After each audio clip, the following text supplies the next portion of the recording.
قریب نے خبر دی ابن عباس سے، انہوں نے بیان کیا کہ ایک رات میں اپنی خالہ میمونہ رضی اللہ عنہا کے یہاں سویا اور رسول کریم صلی اللہ علیہ وسلم بھی وہاں سو گئے۔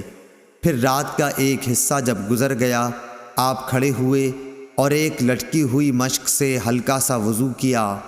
عمرو راوی حدیث نے اس وضو کو بہت ہی ہلکا بتلایا، یعنی اس میں آپ صلی اللہ علیہ وسلم نے بہت کم پانی استعمال فرمایا۔ پھر آپ صلی اللہ علیہ وسلم نماز کے لیے کھڑے ہوئے، اس کے بعد میں نے بھی اٹھ کر اسی طرح وضو کیا جیسے آپ صلی اللہ علیہ وسلم نے کیا تھا۔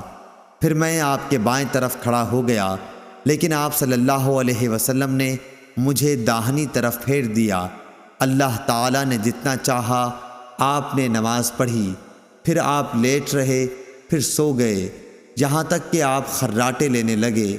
آخر مؤذن نے آ کر آپ کو نماز کی خبر دی اور آپ اس کے ساتھ نماز کے لیے تشریف لے گئے اور نماز پڑھائی، مگر نیا وضو نہیں کیا۔ سفیان نے کہا، ہم نے عمرو بن دینار سے کہا کہ لوگ کہتے ہیں کہ سوتے وقت آپ صلی اللہ علیہ وسلم کی صرف آنکھیں سوتی تھیں لیکن دل نہیں سوتا تھا۔ عمرو بن دینار نے جواب دیا کہ میں نے عبید بن عمیر سے سنا، وہ کہتے ہیں کہ انبیاء کا خواب بھی وہی ہوتا ہے۔